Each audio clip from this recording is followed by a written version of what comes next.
everyone, I'm Captain Logan. And I'm Adam. And today Adam and I are going to tell you how we felt about Star Trek Discovery Season 2. And Adam, I don't think you've talked about the show with us at all. No, or were you with us on the live show when we did the pilot? Were you there for that? I did a thing where Eric was involved.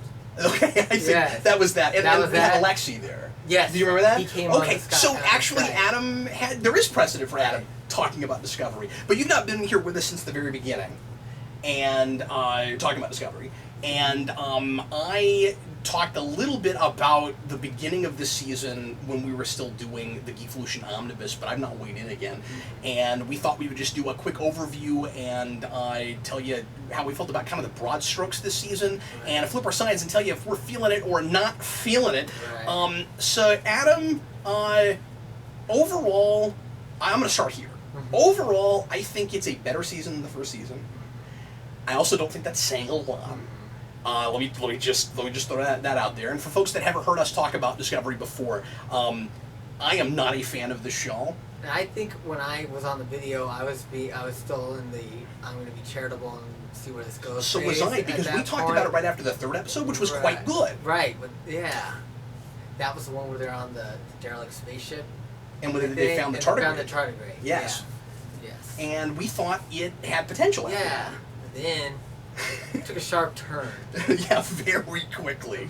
And it became really evident really quickly that there were a lot of different people working on the show that all had different ideas about what it should be. And they just could not. And plus studio mandates and network mandates and stuff. Yeah.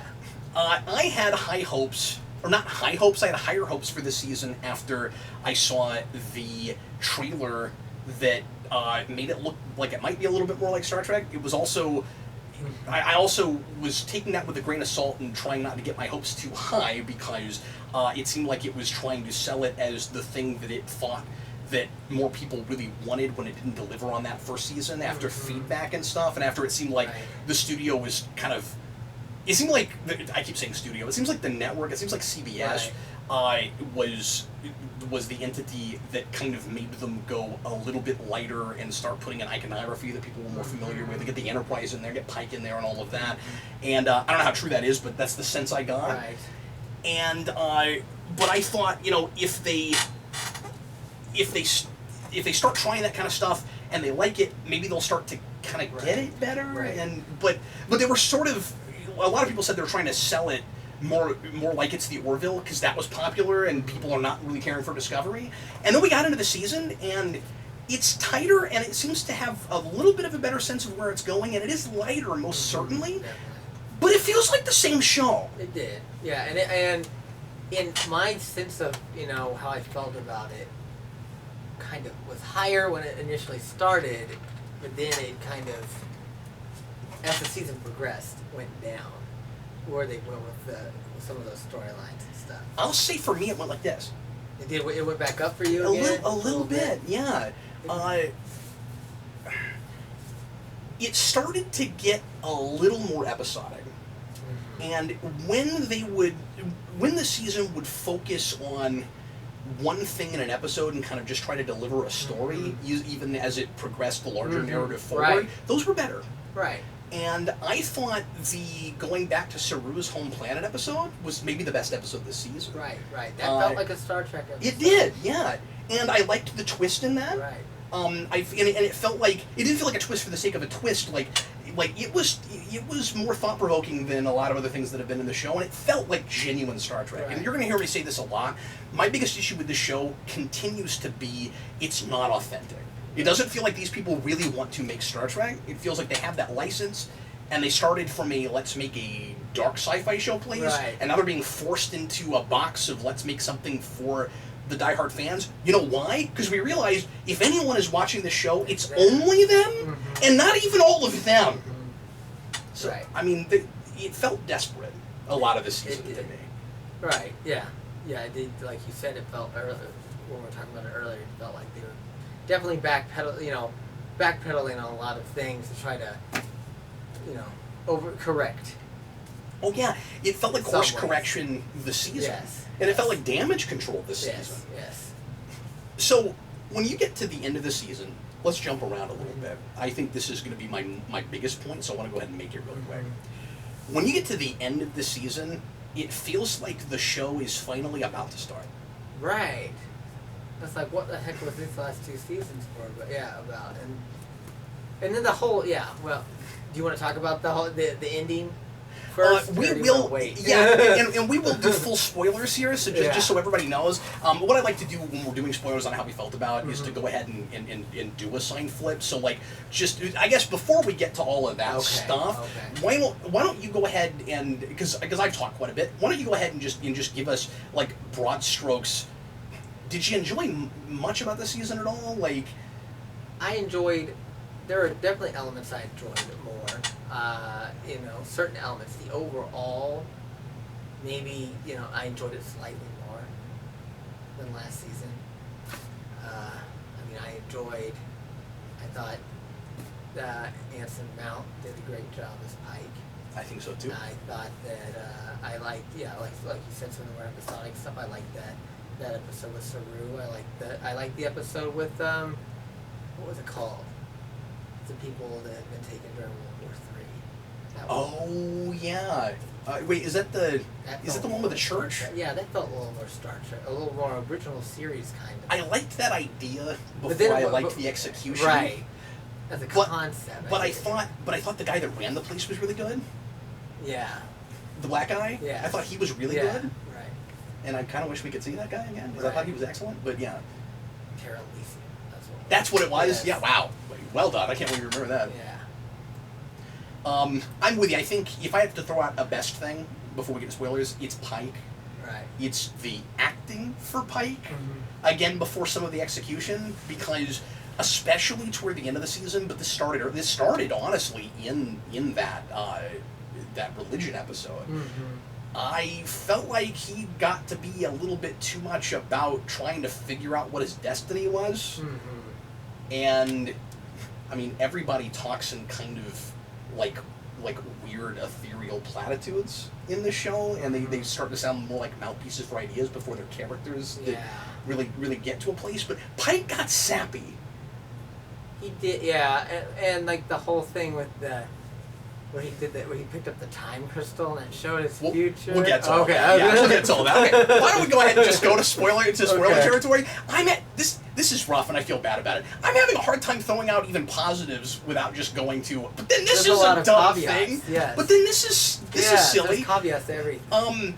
Pike is really well acted, and ultimately he does feel like Pike. I mean, he seems like that character. He seems like that character more than Spock feels like Spock. Yeah. But I like number one, but we don't do anything with her. Right. Anyway, okay, so I'm just gonna flip my sign red real quick. No one will be surprised by that. Yeah. Okay. I'm feeling it more than last season, but still really not feeling it. So midway through the season, I was done. I quit. I wasn't going to watch anymore, and I was like, "The show's not for me. It's not Star Trek canon. I don't care what they say. It can't be." And I have said this 1,000 times, but I feel the need to repeat it for folks that are like, "Well, Cap, it's not fair to judge a thing just by its continuity. If it's a good show, then you can still enjoy it for what it is."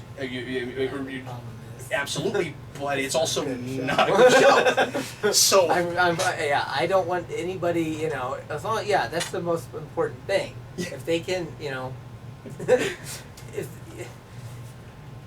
I'm willing to look the other way on a lot of things. If it, I don't expect the show to look like a TV show from the 1960s if they're going to set it now, but or they're not. I mean, if they're going to make it now, but set it, set in the same time frame that the original series is supposed to be set. I think that may be too much of an expectation for the diehard fans. Even though we did a little bit of that, like on Deep Space Nine and even in Enterprise. Here's the thing, though. To that point, we always backpedal on it. Right. We always find out that what the fans really want is pure continuity, and we end up going there anyway. Right. This show never thought it was going to go to the Enterprise, and when they finally did, they just inundated us with sound effects from that show. Right. You notice how that ship sounds different than all the other ships, even though it looks like one of their ships, but brighter? Right. I will say I do like the design of that bridge. Right. They did. What- They did I a do good job. really like the design of that They bridge. did. And they made it look modern, but they definitely liked the TOS bridge as far as, you know. But the problem is, it's kind of stupid that only that ship looks like that. Right. Like, why is it like that? Right. If they started there, They stepped fine. it. The problem is that they just made other than the phasers and the comm badges, every single other thing, other than the Enterprise Yeah. and the people associated with the Enterprise, look like a generic sci-fi show. With Exactly. some, you know, But- with a little bit of Star Trek signifiers thrown in. Yeah, exactly. But like, even if the show had been the opposite of Star Trek from the beginning, Right. like it kind of felt like it was, with Burnham being the traitor and everybody, like nobody seemed to like each other and getting along at all, and not really feeling at all like a brighter, more optimistic future to me. But if the stories were great, I could be like, okay, it's not Star Trek, but it's a good Battlestar Galactica ripoff. Right. You know, Yeah, even that I could have at least enjoyed it for the thing they were Right. making. Okay, fine, they called it Star Trek so they could sell the thing, but at least I'm getting some interesting, thought-provoking stories out of it. Exactly. You know, whatever. But it adds insult to injury when I feel like I am being insulted by the show, being told that it's canonical. It can't possibly be. This whole season was about trying to make us believe it can fit by copping out in every way possible, and we'll talk about those things because it's hilarious. There are count them, 4 big major things, and I will get to this, that everyone that experienced these things in the first 2 seasons has to never mention again, and that's the explanation, is that we swore everyone to secrecy. Okay, I'll just go ahead and go down the list. Can I go down the list? Sure. The list is Burnham's existence Yeah. at all, Mm-hmm. the Mirror Universe, Mm-hmm. Section 31, and the Spore Drive.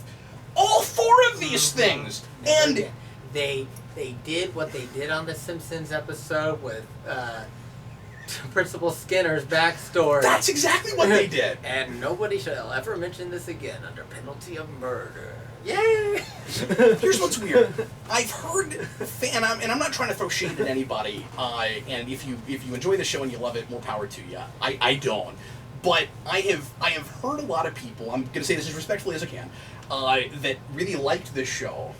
Talk about all the ways in which it does fit already. That it's fine. There's no issues with the canons. The Klingons could have been like this, and there's like of course there will be some explanation for why the Spore Drive's not there, but all later, but all of that stuff can fit and be fine. Right. And then at the end of the season, it's just because Kurtzman keeps touting it up like this season's going to be about showing you how it fits. Right.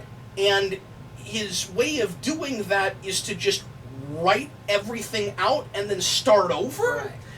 And it's prequelitis, it's cop-outy, and it's obviously not what the plan was in the first place. This show never had any interest in being a canonical Star Trek show. It wanted to look like the Abrams movies, But and they then try couldn't to do it because they didn't have the rights to the Abrams movies. It was that whole CBS Paramount divorce, Viacom split. that whole thing is so complicated, and I don't want to make this whole review about it, but Yeah. I will mention that because we have to talk about that Yeah. because it doesn't make any sense. It's very confusing. But anyway, this whole season was about making that all fit. And then the way they did it was just by kind of starting over. It's obvious that it never wanted to be about this. I mean, it never was interested in canonical Star Trek in the first place. Well, then just go your own way. Right, they could have just said it was a new take, a new universe. Absolutely. That would have been, because what they wanted to do was just win over new people, and because they knew that big Star Trek fans were not going to be big enough to sell CBS All Access. So they tried to market it to everybody based on what they thought worked with the Abrams movies. Here's the thing. I think they could have said it in that timeline. Right. I think what I'm saying is I think it could have been Abrams' universe. I think they do have the rights to that. Because here's the thing. What we know, I don't know why they did this. They could have made a deal with Paramount if they didn't have the rights to it. Yeah, but here's the thing. It's made under, we know this for sure, it's made under the same contract. Right. That the Abrams movies were made under, but CBS owns original Star Trek, so why? Right. Because the reason that things are 25% different or whatever the percentage is supposed to be is because it's in that license that the Abrams movies were made under, but then why can't they just make it in that continuity then? And what I don't understand is both companies are still owned by Sumner Redstone's National Amusements Company. Right. He's still, Paramount is Viacom, or what's left of it, and then CBS, but it's all owned by the Redstone family and everything. It's in their, fiduciary interest to, to make this kind of, this deal. For a bottom line, if they, an arrangement. Yeah. If there was some kind of legal obstacle. Well, and what they found out is licensees don't want to make products for this show because they know that these are people that have made Star Trek stuff before and they know who their base is, and their base isn't going to be interested in this aesthetic, so they didn't make stuff, and they counted on products being made. This is what's holding up the Picard show. I don't know if you know that. I didn't know that. This is what's holding up the Picard show. That because Kurtzman's running that too, and he wanted to make it look like the future of Discovery before its later TNG, and the licensees didn't like that, and they wouldn't sign off on it and make stuff for it. So it's having to be overhauled in the 11th hour, the aesthetic of it, to make the licensees happy. And they should have already known that they were going to get into that kind of hot water with the experience they had with Discovery, because they also couldn't get licenses for stuff with that. And very quickly, to save the show in the second season, they added the Enterprise and Pike and stuff. So why wouldn't you just start there? Right. Anyway, we need to actually talk about the season. What I'm saying is everything about the show is a quagmire and confusing, and I can't explain it, and I do not understand it. Right. And I find it hard to even articulate thoughts when I'm talking about this show. Yeah, we're not talking about little things like, they have, the stuff looks more modern. We're talking about fundamental technologies and changes to things that if they had existed this whole time, there's no, it would have completely broken the universe. Why did they, Yeah, well, the biggest thing for me, like little stuff you can live with, and it's irritating. We do this a lot with prequel stuff, but I knew people when Enterprise was on, the big Star Trek fans, that wouldn't think of Enterprise as a canonical Star Trek show. They said it's based on Star Trek. Enough things didn't line up for them. This makes that look like TNG. I know. Yeah. And the biggest thing for me is the spore drive in the tardigrade, because it's not just that we have this really advanced technology that nobody ever talks about later. The bigger, you can complain with Enterprise that we're doing time travel before people in Star Trek knew they could time travel. But then, because we seem to kind of figure that out in TOS, but Enterprise is the time travel show. Right. But the thing with Enterprise was, and again, I don't want to get too far off the beaten path, but the thing with Enterprise at the beginning was it looked pretty clearly like it was a messed up timeline, and then we just decided later that it wasn't. If we had stuck with that, it would have been more okay. Because, the Klingons force the Enterprise NX-01 to launch before it's supposed to, and that's because of time travel stuff, and that's because of the temporal Cold War, and then Archer starts finding out about stuff that he's not supposed to know about until later, and it doesn't feel like cutesy prequel stuff, it feels like a sequel that takes place in the past, but the Manny Coda comes in and says that's dumb because that was dumb. It was dumb. And he makes it worse in a way, even though his season's pretty good. Right. Because he says, well, all this stuff one episode actually happened, and everybody remembers it. Even though we made it so that stuff never happened, but everybody remembers it anyway. This is worse because we changed space. It's not just that we added we changed the fundamental nature of how Star Trek space, and so universe works. At the end of this, we say we send the entire crew into the future. We get rid of the spore drive. We say that nobody can talk about the spore drive, so we think we've covered our bases because nobody's going to talk about it again. Besides the Federation, so I'm pretty sure somebody else would think of the idea eventually. I also would think that sometime in the other 700 episodes we got of Star Trek, somebody would figure out that there's this spore network that goes throughout the galaxy. Or the universe, or whatever it is. We changed the fundamentals of what space is in this show. That's that's not a bridge, that's a quadrant too far. That's ridiculous, right? And so, anyway, this is not so much about the season, but this is just the show overall. But that kind of thing is why it's a problem, and why it's hard to think of this as a canon show. I don't need explanations anymore. I just want them to make a show. I just want them to make good episodes. To just tell some good stories, because it already doesn't work for me, and it's never going to. So just tell some good stories, and I'll live with it. What's annoying is that they made it about trying to make me happy, like Star Trek fans. Don't do that. Just tell good stories, and like I can be made more happy. I don't know, right? Right. That's all I wanted. I agree. And, yeah. I mean, what about stuff like... Because, again, Kurtzman just kept making a big deal out of, like, this season, it's all going to make sense. Again, like there was going to be, like cool, clever explanations for things. And, like, how are you going to explain this? Really, I would like... And yeah. And it's like, but why is that even interesting at the end of the day? Like, just like, if you wanted to... We never had a good explanation even as to why we're in this time period. Right. Except that that's where Fuller wanted to go, originally. Like, the only reason we're here was because that was where Fuller decided to put it. Oh. As far as I understand it. Like, why is it a prequel show? Well, that, and you can do more TOS-type iconography to make the Abrams fans happy. Right. So that it looks more familiar to people that watched what little Star Trek we had in the last decade. But like, we ended up just making a show about why the show can exist. Yeah. Instead of just telling some, like, it's as if I want to watch a prequel show in order to find out how all this opposite, like bizarre, impossible stuff is actually possible to be in the past. No, I don't. The reason and I don't want Star Trek to go backwards anyway, but if you're going to, because I know every Star Trek fan says, or most Star Trek fans say that, it's about going forward, why do we have to go back to the past? If you're going to go back to the past, at least fill in some interesting blanks. Right. Instead of just going, well, we want to do Mirror Universe, so we're going to do it, even though we shouldn't know about that yet. It worked with Enterprise because the two universes didn't talk to each other. Right. Yeah. So then we end up doing really silly things, like a throwaway line for why we no longer do holographic communication. Yes. You remember that?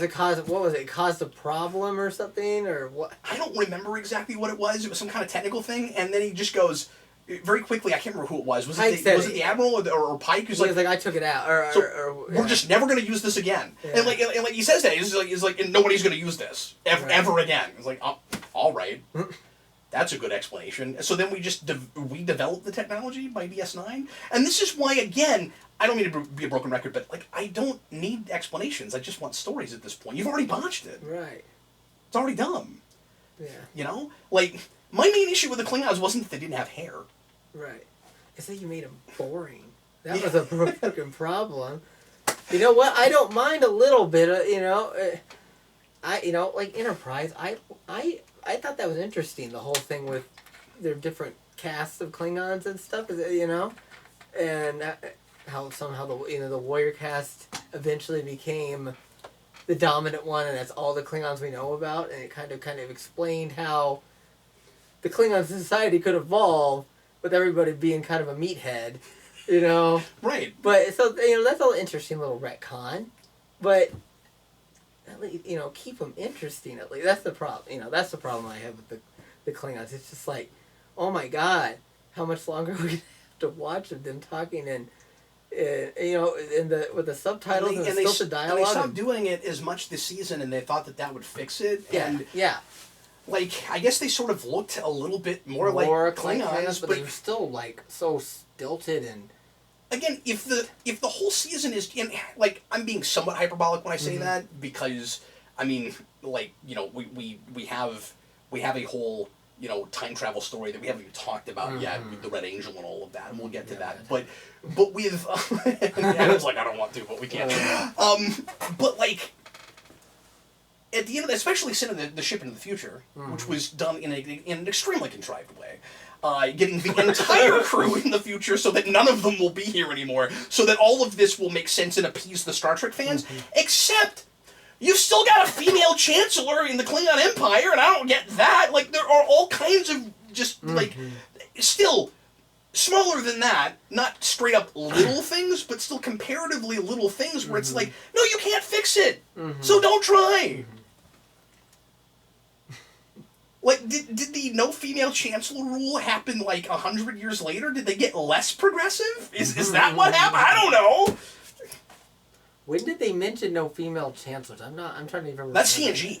They had that in TNG. Oh yeah, all the way through 24th century. Well, that's weird because, you can't have female chancellors. Well, they must have mentioned that later because remember they made that woman in Undiscovered Country. I know, but that before this was the only thing around it, and I don't know if that was a mistake that Undiscovered Country made, and we already had said no female chancellors, or what exactly it was. But like Undiscovered Country is easy to write off with the Klingon stuff because it makes other Klingon mistakes. Right. You know, they didn't like Klingons don't have purple blood and they do have tear ducts. So like they've already screwed up enough stuff. That, right. Yeah, exactly.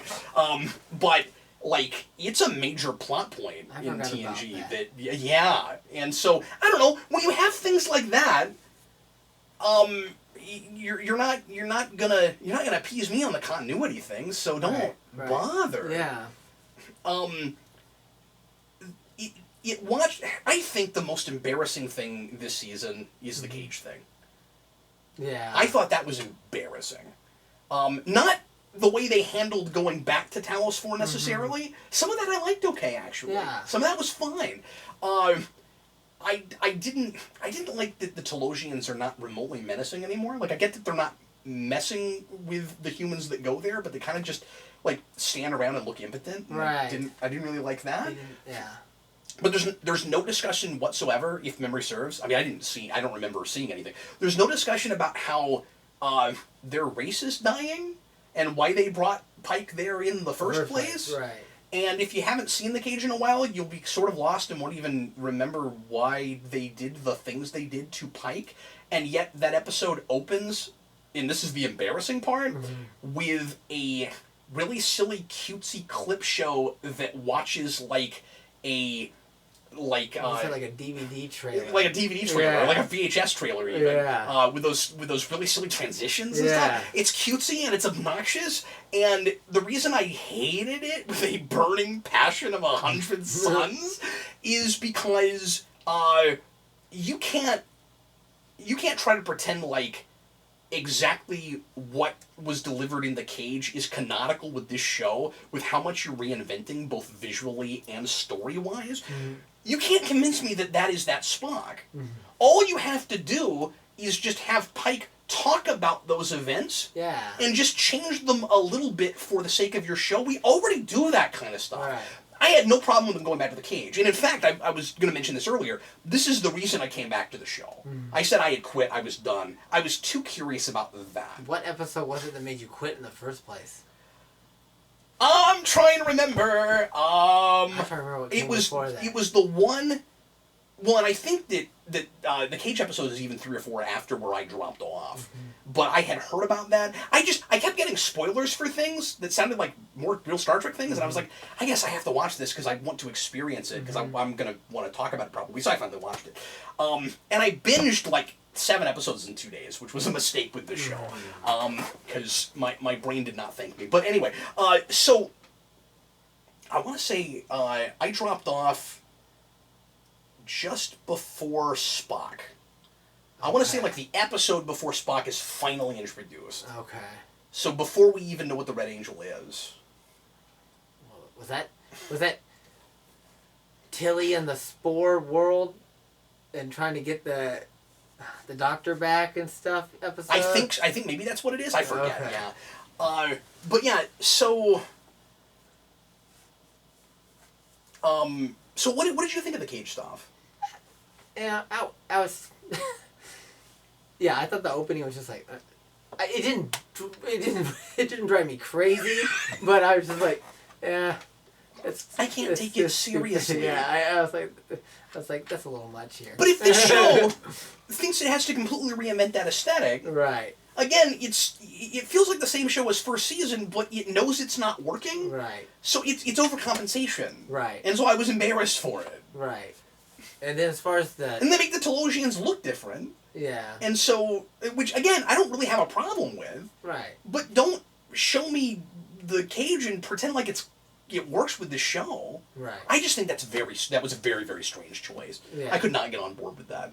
Yeah, couldn't we at least have the Telosians heads? they didn't do the throbby thing. I mean, that I would have liked that, but that's not why I the don't season's remember bad. what the heck Okay, either. it's not. But right, honestly, it didn't really even stick with me that much. The cage stuff. It was just like I kind of just was like, man, it's about the whole thing. I think it's very weird pre-menagerie that Spock goes back to that planet. Right. I think that's weird. Yeah. The girl they recast for Vina was fine. She was. Why were they even there? I've forgotten. There What was the reason? There was a thing. What was going on? There was information they needed from. The Red Angel? I can't remember right now. It's not sticking with me. It has been a couple weeks, but also it's for me. It's been like God damn it. So that's like 14 weeks that show was on. Yes. Holy crap. When did it premiere? I don't was it last year, like December, or was it this year? No, I thought it was like January. January? Okay. Yeah. No, I think they had. I don't know if it was an unbroken 14 weeks, but I don't think they had much of a break. But again, I binged the end of it. Yeah, you're right. Together, it was unbroken, I think. Was it unbroken? I'm pretty sure. I am pretty sure. No, I'll give them that. That's cool. Yeah, they didn't do waited that until weird. It was all done. They didn't do that gap thing that they did last time, where they had half a season, and then in the fall, and then air the next half in the winter. Now, to be fair, the Tick did that on Amazon also, but that was because they were testing the waters with it. This is the flagship show for your that streaming CBS platform. is. Right. Yeah, you have nothing else on there. The only reason they made it. reruns. Yeah. Well, now to be fair, they've got Twilight Zone now, and I haven't watched that yet. Quite I heard it's good. pretty. I heard. Well, I watched the first 2 episodes, and I liked the first one a lot, and the second one I thought was flawed but interesting. Maybe I'll have to check that out. Yeah. But it's hard not to just compare it to the only other thing I watch on this network. Right. So anyway, but we should watch some of that and Yes. and maybe talk about it because are you a Twilight Zone guy? Yeah. Oh yeah, I've seen the whole. Oh, original cool. Yeah, I've series. not. Yeah, I've watched maybe a third It's of been them. a while, but but yes, I've seen every episode of the original. I've never seen any of second the episode, 80s ones. I haven't either. Watched. It's so weird. I thought about this weird connection. So the second season of Enterprise coincided with the third revival of the Twilight Zone. It did, and I remember the that second because season of Discovery is the fourth. Isn't that weird? Yeah. I remember that because I used to tape that off UPN. Yes, it was and right it aired right the after same it. night. Yeah. Yeah, and Forrest so Whitaker was the host of that. he was. Yeah, it aired either before or after, but I always ended up with like a snippet of it Yes. when I would record. I think it was after. Yeah, I think so. I'm not for sure on that, but anyway. But yeah, it would be cool to look at some of that with you. Yeah. The second episode of that show is like a new revamp, a different story based on Nightmare at 20,000 feet. Ah, okay. And it's Nightmare at 30,000 feet, I think, and it's a different story. Okay. But it's based on that material. Okay. And I'm glad they're not all doing that, but I think it's fun to Right. do some of that. Right.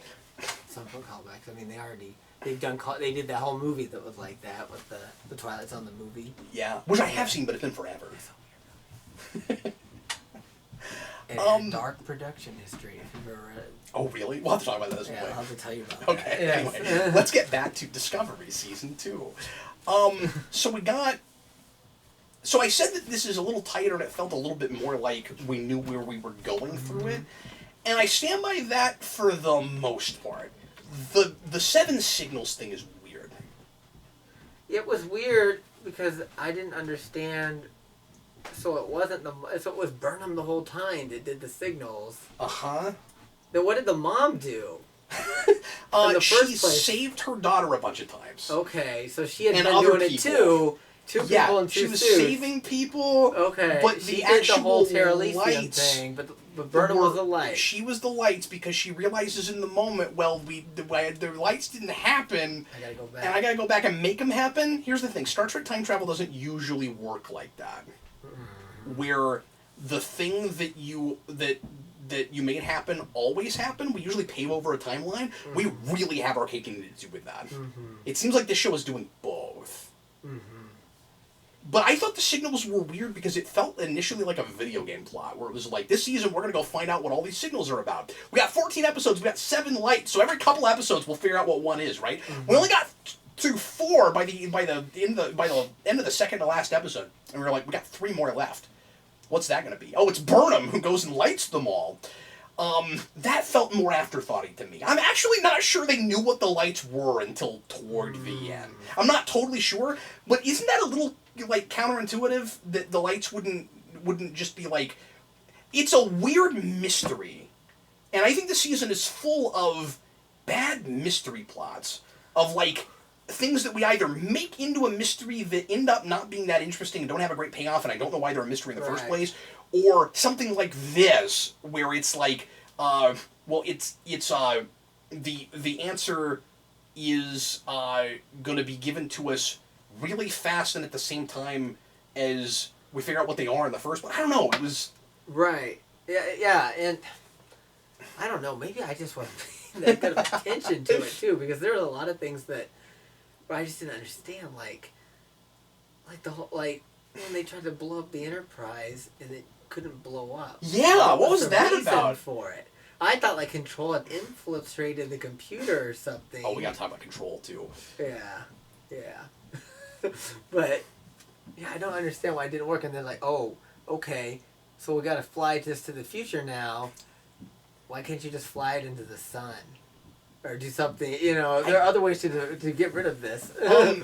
Because the answer is, and I'm a broken record, you know what I'm going to say, the answer is we got to make the regular Star Trek fans happy by getting rid of the entire crew so they couldn't influence the future, even though there's all these other people that know about it. There are a lot of people who know what the Mirror Universe is. And that, in and of itself, is a problem. Right. But yeah, there was no reason that every single person had to be on that ship. Right. I didn't understand why we didn't do what we often do with a thing like that, which is put it on autopilot. And with all the technology, with the advanced technology that we have in this show, you can't tell me we don't have an autopilot. You can't tell me we don't have a button that we can press that just sends it to the future. Right. Like, why does the entire crew have to be on that ship? Why the hell did they even have to do it after Giorgio had neutralized Control before they even entered the rift? Unless Control backed himself up somewhere. I didn't think it was about dealing with Control at that point. I thought it was just protecting the timeline from being exposed to that information. Yeah. They said that if that information, that's what it was. If that information is there, the future will be ruined. We have to get rid of that information. So they try to make it a story point as opposed to just the history can't have it, but that made it sillier. Like, again, the entire crew didn't have to go to the future, and I have issues constantly with people not seeming like real people in the show, with me being not in my protagonist or protagonist heads, with there being a wall up between me and the people I'm supposed to care about. To drive the story forward. They just drive. And they compensate by that with emotional manipulation. Yes. Constantly. And then they expect us to feel, and it's never an earned moment. It never is. It never is. I don't expect us to. Very rarely. Yeah. Like, I don't know, even the thing with Stamets and his husband again, I wanted them to earn more than they did. You know? Like, and even that felt like backpedaling because it did. They shouldn't have done that in the first place with the only 2 gay people in Star Trek, maybe kill one off immediately just for a shock. Some dumb shock. Do you think that's why they brought him back? Where like there was I think they got backlash? I think they did. I think maybe, unless I don't know. Well, then they should have just stuck to their guns and kept him dead. Right. And if they felt like they had to, they really needed more homosexual characters. They brought in another one. The engineer. Or they could have had Stamets try to move on and get in another relationship or something. I mean, there's all kinds of other things they could have done. True. I wanted to like that. It was interesting for a minute. Right. When he comes back and he's not really himself and he says, like, I can't move on with you because... It's so weird. It's always too sappy the way they handle this stuff. Right. They never feel like real people, but it's a good idea. And then when he goes back to him at the end, I didn't spend enough time with him to buy that he had changed enough back into the person he was before. That's the fundamental thing. We didn't learn about Arium, who I was mockingly called Robot Lady because I didn't know her name. And there's something we're supposed to give a crap when she dies and there's a funeral? She literally did nothing for the entire first season and then up until halfway through there. And then all she did in this was be Hawkeye in Avengers. Yeah. Right? Yeah. Or she gets would mind do is control. say something on the computer, and then they would all. Have you noticed this? Whenever they cut to her reaction shot, it would always be this weird sound to go. Yeah. yeah, it's hilarious. But and the whole thing Just so weird with the backstory on that. So the actress that played her in the first season. Oh, it's a different actress? Yes, they recast her. But then... Is there a reason we're whispering? Yeah, no, I don't know. But then... Okay, now look, you guys. You know who they... So then they... You know how she died? And they brought back that woman, I don't know, the blonde lady, her name was Jenkins or some crap, I don't know. Doesn't matter. But anyways, they brought... that's the actress from the first season, so I think there may have been like some weird issue, like she couldn't wear all that makeup, was having a reaction or something. Yeah. But then why even... get rid of Arian if you've already bothered to recast her? It's like they were trying to explain this character's absence, but then they wanted that actress for going forward or something. That's weird. Yeah. I didn't know that. Yeah. But in the episode, it felt like it was just there to try to get some kind of emotional rise out of the audience where it's like, well, we haven't had enough like big tragic emotional beats this season, so we're gonna try to make you care enough about a character just real fast, lickety split, and then kill her off. We kept doing that. It wasn't just her. Like, this season suddenly decided it had a supporting cast. Right. It never has really had a supporting cast, right? They're always props. Everybody's in the background, and sometimes even characters that are supposed to be main characters, I feel like, are kind of propish. But and like I've never cared about Michael Burnham. Like, she is our main character, and I don't like her, and she doesn't feel like a real person, and she's the most important character in the universe for no good reason. But like suddenly a character would get sort of interesting for a second, and then we would get rid of them. It was like, as soon as we start doing something with a character, we know we're going to lose them. And that was the Ariam thing. I wanted to know more about why she felt the need to delete memories. I thought that whole thing was really interesting. Yeah.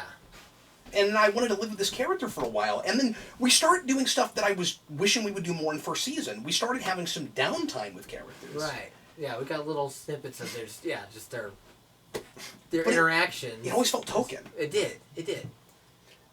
I mean, that's one of the things that drives me the most crazy. I mean, they, with every post-TOS show even TOS did a better job than this on some of it and its supporting characters. Yeah. But especially every post-TOS show, I mean, I guess, I know they're all like, this isn't going to be as much of as an ensemble, but every single show in its pilot episode spent some time with each of the main characters to at least try to establish. I'm okay with a rotating cast. I'm okay with the fact that this show doesn't have like your 8 or 9 major characters that each get their own episodes all the time. I can see that. That's okay. What I don't like is that we all of a sudden decided we wanted to try to flesh some of these characters out a little bit more and try to make you care about them. And they will try to make me care about a character that I still don't have hardly any information about. But suddenly it's like I just wasn't paying attention. It's like the whole time. Right. Like the girl that also has the cybernetic implant, like half her head shaven. Suddenly she kept getting scenes like I was supposed to care about. Yes. Her. And I thought that was really weird. And but they've done nothing to establish her. I mean, I don't mind, like you're saying, I don't need it to be like it was. The focus was just always really weird. But I need you to give me something to just draw these characters. To draw these characters more. Yeah. You can't just give them a couple of lines an episode and not establish anything about their personality beyond. And then make me care when they die, or try to make me care when they get hurt, or give them like big token moments on the bridge where they like say something that's supposed to be like clever or meaningful, and then like suddenly they're a member of the Guardians of the Galaxy or something. Yeah, and that lady, I literally know. I don't even know what is her name. I mean, they said her name, but I don't remember her name. I don't know anything about her except that she flies the ship, and she got her Yeah, face. and there's a couple of other And characters in the bridge that are like and that that Michael too. Burnham is responsible for her having a thing on her face because she was on the what is it, the Shinzu? Yes. And I say it's not an ensemble cast show. Right. Obviously, Saru gets character stuff and he matters, and Right. Tilly gets stuff, and Stamets gets stuff. Right. But like, I guess this show has sort of like almost a like cube instead of a triad. Right. You know, but it's still the Michael Burnham show before it's anything. And this is the major point I want to make about Burnham. She continues to be completely, again, walled off from the viewer, I think. Mm-hmm. I'm not in. I still don't feel like I totally get what makes her tick. We make a big deal all season. We try to treat it like a character flaw, and then by the end of the season, I don't know if it's supposed to be still a character flaw or endearing, Right. that she has a hero complex. And that she constantly takes everything on herself. Right. And then when we get to the end of the season, she goes back in time and sets all the signals, and it turns out that she's the reason the future gets saved.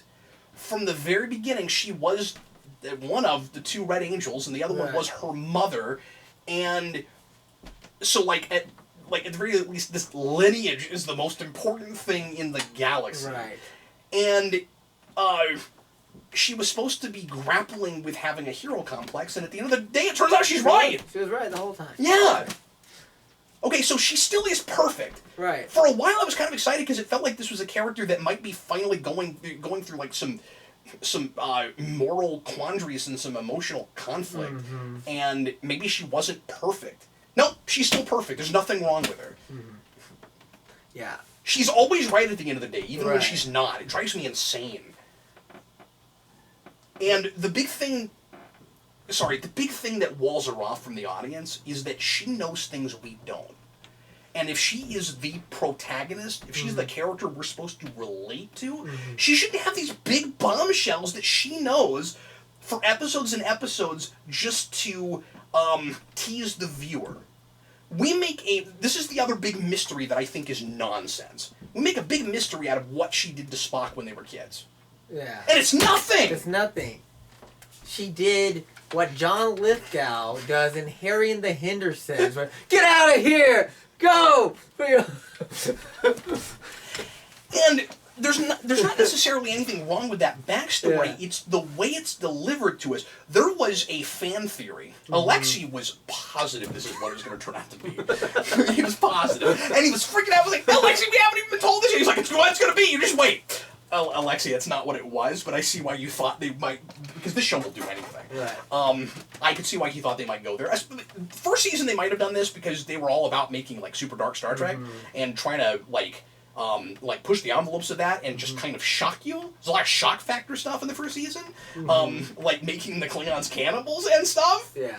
And Klingon sex and the whole thing. Yeah. Let's move on. But he thought Burnham. Speaking of, though, he thought the thing from the past was going to turn out that Spock and Burnham were like an item. What? Yeah, he thought that's where they were going with it. Oh my gosh. And then when it turns out to be nothing, I'm like, okay, I'm glad it wasn't that. Yeah, I'm really glad it wasn't that. But you wouldn't put that past the show. Oh no. Right? No, I mean, I thought Control was going to wind up being the Genesis for the Borg, and I was dreading it. Here's why I was positive that wasn't the case. That is too creative for this show. It is. It is. Really? Yes, That's it so is. obvious to go that way. And yeah, I know. Still too creative for the show. Because they don't really care about making all of canon work. Right. Like making it work with the rest of continuity. They just want to appease the Star Trek fans. I mean, I see season 1 as Batman v Superman, and I see season 2 as Justice League. I mean, it's better, but that's not saying a whole lot.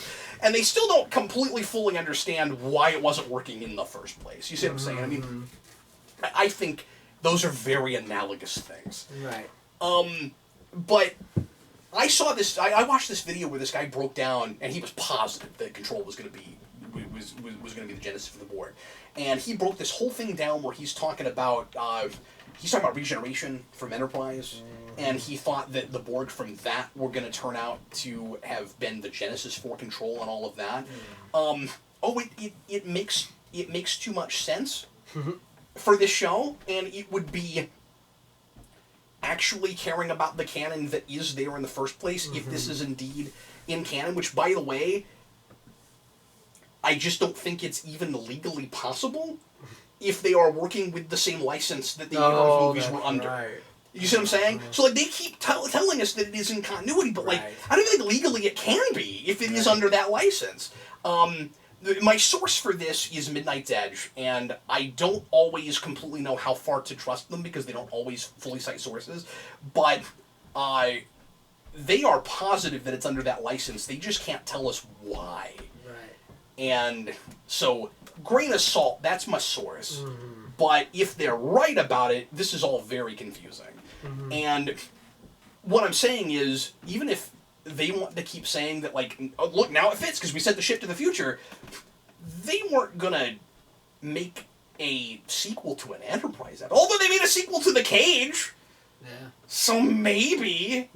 I don't know. It's all very confusing. But yeah, I thought that theory was actually too clever for the show. You know one of my big problems with Control? What's that? Again, if this is supposed to be in regular continuity, once again, it's not as important as good storytelling, but they made that their mission statement, and it didn't work, so we have to talk about it.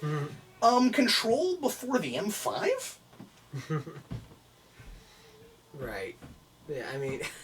And I'm not even talking about how that technology is so much more advanced. I'm saying, would anybody attempt the M5? After that, right. Oh, well, I guess maybe they would, because everyone is sworn to secrecy. And so nobody knows about it. Is that why that's supposed to work? Because somehow in the future nobody knows about Section 31 in Control? But they don't even swear people to secrecy about Section 31 That would be even. like Tony Stark accidentally making Ultron and then going back and trying again. Yeah, exactly. Well, it's been 100 years and nobody talks about this anymore. We keep the Spore Drive and all of that secret, but do we keep Control secret? We certainly don't seem to keep Section 31 secret.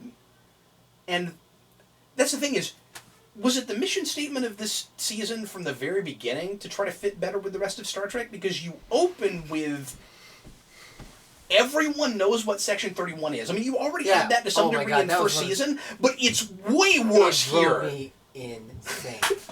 Oh my god. And that's not how they treated Section 31. Like, it was just, it's just this covert ops part of Starfleet and stuff. And everyone's fine with it. Fine. They just, they did the gray areas rather than this, like it wasn't Deep Space Nine where it was a total inversion of everything that Starfleet was supposedly about in the first place. And the reason that's supposed to be interesting is you're questioning whether something like that might be necessary to create a nigh utopia, right? And like, is it actually possible to have utopia, or do you need something like the Tal Shiar? That has to be a secret, otherwise everybody's cynical. Right. What is optimistic about this future? Right. I don't understand. Right. Exactly. But everybody's they're black badge. And again, they had the black badge in the first season, but did they say Section 31 in the first season? I don't remember. I don't either, but they doubled down on it this season. They did. And everybody's just fine with it. So you're telling me that in the 23rd century, Starfleet has the exact same thing as the Tal Shiar or the Obsidian Order? Right. And everybody's just fine with it? Everybody's cool with it. And they have their own ships? And then they're like, everybody's going to forget about it ever again. So how is everybody going to forget about this? Yeah. What are you going to do? I mean, I'm pretty sure the Federation has a free press. This stuff probably was mentioned at some point or another, unless it's way more draconian than we can think of. Covert? Yeah. Like, I didn't think Section 31 one guy in the shadows, you know? And that wasn't even really a problem. No. And this whole because that would keep operating. I mean, you could go back and do you go back and do a TNG episode where Section 31's doing something in the background because they would always be operating. Right, right. The problem isn't that they did it. The problem is that it's out in the open. It's out in the open. That guy was like Sloan in Deep Space Nine, where the guy in Enterprise, where he was hidden. This they had their own freaking starships and stuff. They have a fleet. A fleet. Yeah. And then, so like they create Control. And Control... So not only do we have Section 31 operating out in the open, but you know what else we have? We have essentially We have the hierarchy? Yeah. Right? Yeah. The hierarchy we can't make our approves. decision anymore. Let's have this computer make every other decision. It's the decision for us. hierarchy running things.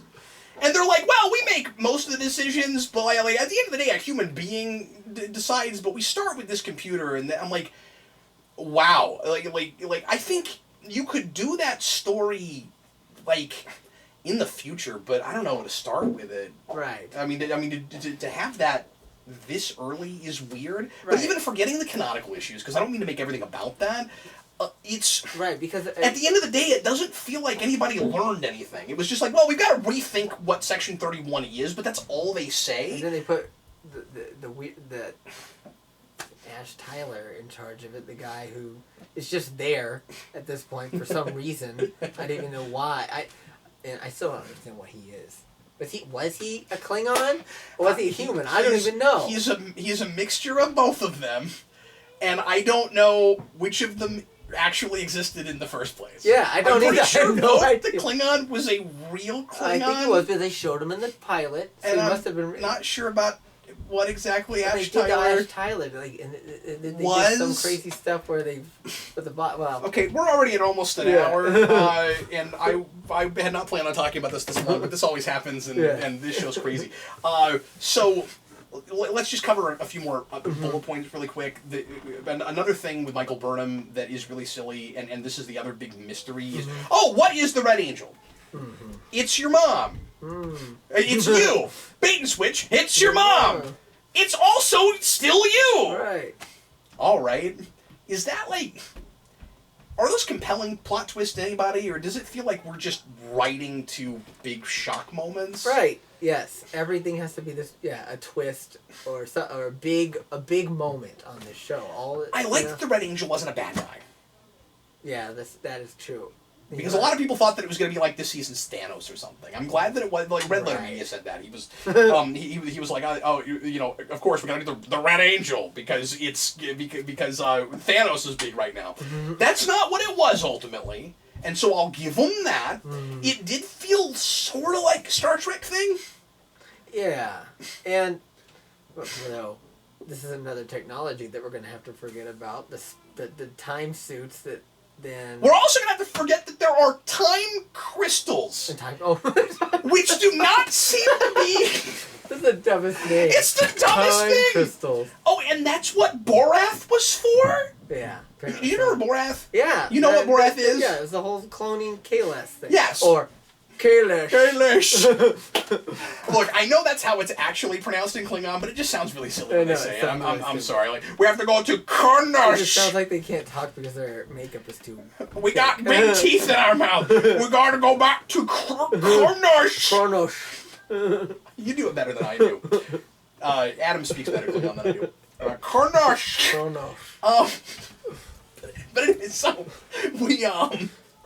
so Borath is not just where people are waiting for the return of Kalas, it's also where we house special mystical artifacts that let people go back in time. Now, once again... Or see their future. I don't mean to be a broken record, but see the future, right? Which I hated so much, by the way. We also have to talk about that. Why does every prequel thing have to do that? The most important thing that's going to happen to you later, you have to know about before it happens. I hate it so much! The Pike seeing his chair thing. If they like... I don't know how the timeline matches up. If they had the time in the series to get to that and we see it happen, that's cool. But for a prequel like this to constantly be just informed by what we already know, it's just gimmicky, man. Like, just tell stories. Or go forward. Right, exactly. But I guess now we're going forward because we're going to be 1,000 years in the future.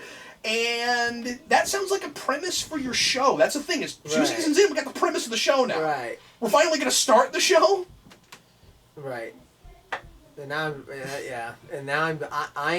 I'm wondering how they're going to handle that. And I'm definitely skeptical. But it's either going to be, I mean, because logically, 1,000 years in the future, they should be like somebody 1,000 years in our past would be like, you know. Yeah, they shouldn't even be able to recognize anything. Society, it would be really hard to catch big up. Plateau or something. Though I mean, there is precedent because they had the frickin' 29th century in Voyager, and it looked like 20 years in the future compared to it absolutely to Voyager. To be fair, Enterprise, we didn't see exactly what the 31st century looked like. It was just the guy in the black suit. Well, no, not Future Guy, because he's not from there. He's from the 26th but no, century. Daniels. Who's got his like black suit with the like ribbing. Yes. Yeah. And then I guess he did show the Enterprise J, but I don't remember what century that was. Was that 26th? That was 26th century. Or 28th. Something like that. 28th, actually, I think, if memory serves. Right. But yeah, anyway, that was a cool looking design. Yeah, it was interesting. Actually, yeah. But anyway, so what were we talking about?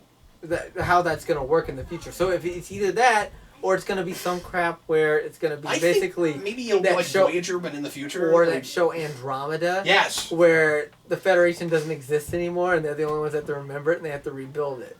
Did you see any of the short tracks? No, and that annoyed me, because I was like, did I miss an episode when they had that woman? And I'm like, yeah. I didn't watch this. I didn't know I was expected to do this homework apparently, here. Yeah, I didn't watch that one either. And apparently, Saru's past is also covered some there, so that's where that's all set up. But now they give us enough. And then they of do that another. here, they do the okay. I did read about the short trek they did where it's like in the future and they find this. That's what I wanted to talk to you about. So that's the one I watched. I need Here's to watch what's that. really weird. Okay. They did this clearly very retroactively. Mm-hmm.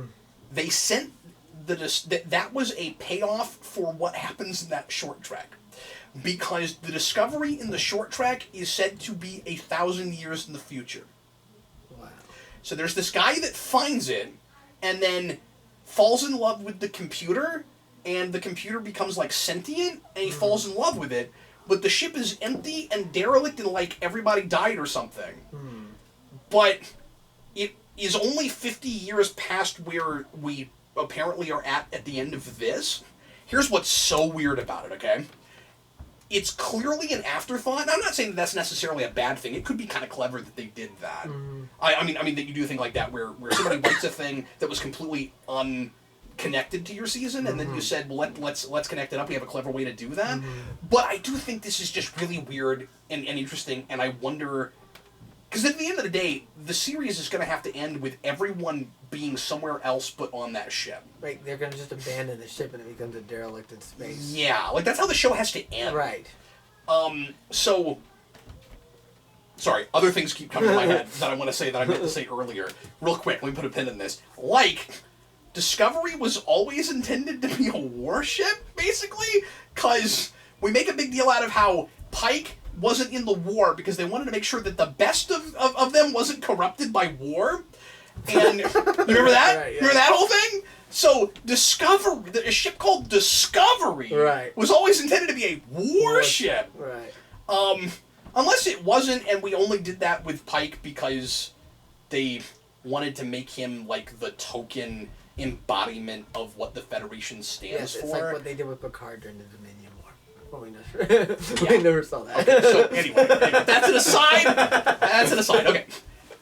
The guy who wrote that short Trek episode, I read an interview with him after it came out, and he said that he wrote the script where the Enterprise, or where the Discovery winds up way in the future, and he arbitrarily picked 1,000 years. He made it really far in the future, and he said, I really thought I was going to get a note about it and they wouldn't let me do it, but they never said anything, so we just shot it that way.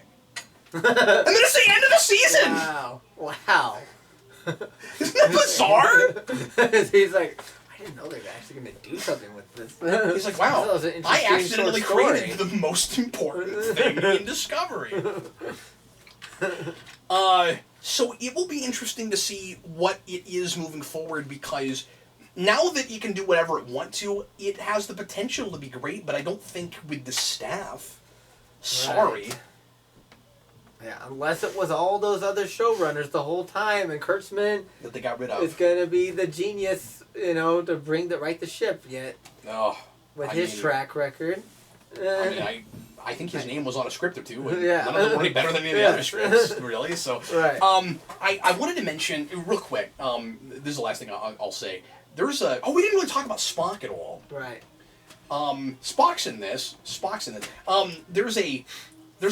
there's a Spawn connection. Yes. I gotta tell you about this, Yeah. okay? New producer name this season, Mm-hmm. Alan McElroy. Okay. Alan McElroy wrote the Spawn movie? The one from the 90s. Yeah. Wow. Unless this is a different Alan McElroy. I did not look it up, but I'm assuming it's the same guy. Wow. Alan McElroy wrote the Spawn movie, and he wrote, if memory serves, because it's been a while since I made Spawn here, he did a run on one of the side books. I want to say it was Curse of the Spawn, and it was dreadful. He's not a good writer. I mean, McFarlane's stories aren't good either, but he's not a good writer. Wow. As soon as I saw his name, I was like, yeah, that's the kind of caliber writer that makes sense to be on the show, I guess. Like, I could not believe when I saw his name. I was like, this is how far this has fallen. We got Alan McElroy working on this show.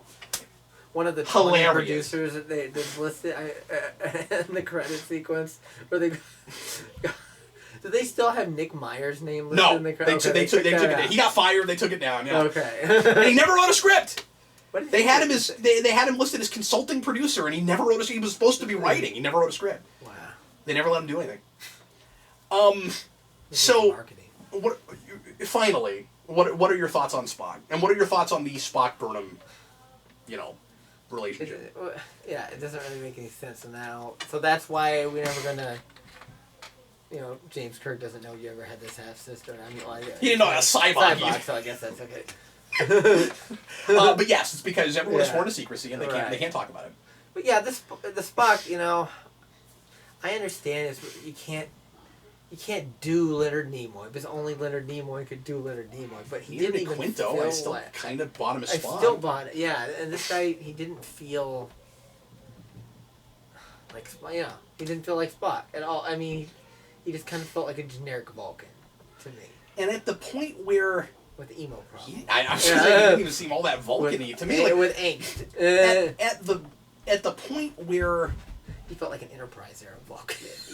Yes, that's absolutely true. Their Sarek does also, but like he's real jaded and he's real mopey. He's real upset all the time, and And everybody thinks that he killed a lot of people, and it makes sense to some degree that he feels like he does, except the Spock later on doesn't seem to even fully really get emotions. Right. Until he learns more about them. Yeah, and he's like, oh, what are your Earth emotions? That kind of thing, yeah. And this Spock has run the gamut and is now finally going to be like a Vulcan. Right. Okay. But, like, even when things start to turn around for him and he's in better shape and he's about to go on the Enterprise at the end and all of that, like, they can fix his eyebrows and shave his face, and he's still not Spock, man. Like, he looked better with the beard. He did. He looks kind of strange after. Yeah, strange. I'm not gonna blame the actor because he's playing the character they wrote. Right. But once again, if you're gonna do a different character that is named Spock, just make it a different continuity. That's that's better than this. Like, I was distracted by the low grovelly voice. Yes. Like, Spock speaks like this. Yeah. Not like that, but like he's not Batman, but like, yeah. but like he's got this like really super deep gruff voice, and he's supposed to be the same guy that was in the cage. Yeah. And like they trying to make that canon by putting that footage in there, and it's like, you see, like I can't get away from the canon issues because they're telling me that it's just an internal logic problem. He's a different character. Right. This isn't just way like a rough than any other, either the Quinto Spock or the. It's not just a rough spot in his life. Right. Like, he's a different guy. Right. Right. And I thought he and Burnham had a little bit of chemistry here and there. Actually, they did. Yeah, I think they did too. But I don't know. It was weird. Yeah, it was weird. It definitely weird. Did they ever? What was the deal? So when they were like going in the black hole thing or whatever it was, and then that probe comes out with the tentacles. What was that? I don't remember. What are we talking about? They go like from the time. They go to like it's like some. I don't remember. I'm sorry. I forgot. forgot. They were in a shuttlecraft. Spock was, and I don't remember who else was in there. Was it Stamets? I don't remember. But, yeah. Are you talking about toward the end? No, it was like halfway through. Okay, I don't remember. Yeah. Sorry. And there was like this probe comes out. And it's all covered in tentacles and weird things. Like it was the probe that they had sent in. and then it came back all changed. That is not coming to me. But I don't remember if was it supposed to be like Control did something? I don't remember. Okay. It's like a time thing. But you did remind me the oppressive species to Saru's species. Where they run the planet and they hunt them, and then it turns out that the reason they do that is because wow, that was loud. Wow. Did you hear that thunder? Yeah. Like a bazillion years ago. Hopefully the Red Angel comes to see that. A bazillion years again. It always happened that way. A bazillion years ago, the Saru species was actually the oppressive species, and they had to do that in order to survive. Right. I liked that a lot. That was interesting. I thought that was great. Right. Now, I had a hard time with it because I don't remember the names of the species right now, but that other species was like a big, scary monster race. Yeah. And I had a hard time buying that Saru's species ever oppressed them. Right. They looked like Armis from Skin of Evil. Yeah, and for a minute I wondered if maybe they were... But again, too clever for this show. No. But for a minute I thought maybe that was going to be Armis' species. Right. And then... But they were like sludge monsters. Right. Speaking of hunting those people, let's talk about Philippa Giorgio, because she drives me We crazy. do need to do that before. And she has some of the worst dialogue in the show. God. Also, she is a mid-80s cartoon character. I know. That's all she is. And they're like obsessed with her now. They're obsessed with her. It drives me absolutely crazy because it's like you completely forgot what kind of person she was in the first season. You completely ignored it. She was a totalitarian emperor who literally ate people. Yeah. Yeah, but they're fine with that because, like, Section 31 knows about it, and other people know about it. Yeah. Burnham knows about it. He doesn't even seem to be a big secret. She made her eat. Yeah. It doesn't seem to be a big secret that she's from the Mirror Universe and that she was the evil, crazy empress, and she doesn't... Except the rest of Starfleet thinks that she's the dead Philippa Giorgio. I know, but it seems like too many people on Discovery know. Yeah, because they were like half the people on that thing were the people on and her just like, just don't say anything. And they were there when it went to the Mirror Universe. It's so convoluted. Right. And the problem is she's not having any kind of character arc where she's changing into a better person. Mm-hmm. It's like we're supposed to just have fun with the fact that she's evil, but right. And now, they're playing it like if Intendant Kira just stuck around and tolerated being here. Right. And, like, we're supposed to be kind of having fun with that. But right. in some scenes, she's just still evil and hasn't changed at all, and that's supposed to be fun. And in other scenes, I feel like they think she's endearing. Right. Yeah. We're supposed to be like... Oh, she's cool. Yeah. Yeah, I don't get it. I don't either. And now they want to do a TV show spinoff with her, which is another thing that drives me crazy, because it's like, now you're making Section 31 the good guys, the protagonists in the show. Well, I don't think that show will ever happen. They have. I don't think it will either. They have been announcing things in. I think they have been announced like 7 things. Yeah, I think like they're. I think they're and only 2 of them we know for sure have gotten the green light and are going forward. But I think some of those things they keep announcing just to try to make it look more relevant and like it is more popular than it is. That is the same strategy that Warner Brothers has also been using with... I'm telling you, there's a lot of parallels between what Warner's doing with DC right now. Yes, which is no longer a thing, by the way. Right, yes, maybe they need to do it with Star Trek and CBS All Access, what they've done, where, we're just going to tell small little stories and not... The equivalent of that... Justice League. The equivalent of that with this, though, would be... archiving show would be like anthology show, which is what they ironically the rumor was initially to be the first place. I think we're pretty sure he was even pitched and they turned it down. They turned it down, but I don't know that for sure. But yeah, 2-year development process. But yeah, I don't think that Philippa Giorgio thing is ever going to happen. The Nickelodeon animated show just got greenlit, and it looks like it is going to happen, and that sounds awful.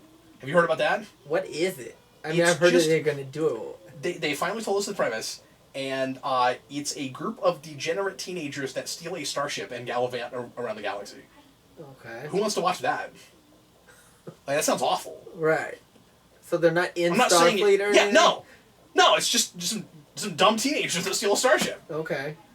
Can we get one premise that sounds like a show about an optimistic future? Right. Where, you know, where it's like it's not all like nothing against Tim Russ, but like does everything has to be it's Renegades? You know what I mean? Like, does everything have to? It is Renegades. That's exactly It's Renegades. Anyway, we need to wrap up. Is there anything else that we didn't talk about that you want to make sure we? There's other things we could have brought up, but anything else that you just want to make sure we hit? No, I think we hit all the lows. We pounded this pretty hard. Yeah. The show still looks amazing. I mean, it's got great production value. It gets great production value. I don't like the cinematography because they're into that whole and the orange and the blues thing. And the orange and the blues. It drives me crazy. No color exists in that other than those two colors. That's a good point. I didn't even think of that, but sure. But yes, it does look. It looks like a movie every episode. Yeah. Which is great. Right. Unfortunately, it doesn't have the stories to back it up. Yeah. Or characters I give a crap about. Right. All right. Well, sounds like we're pretty much in agreement. Yeah. Everybody, are you gonna keep going? Are you gonna attempt? Yeah, I'll season 3? check and see what's going. Yeah, see what. Just morbid curiosity. Just curious. Yeah. Yeah. Well, guys, thanks a lot for watching. We sure appreciate it. Leave your comments. Let us know what you thought of Star Trek Discovery Season 2 if you watched it.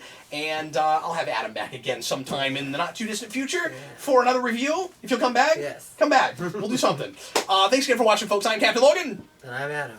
Later, folks.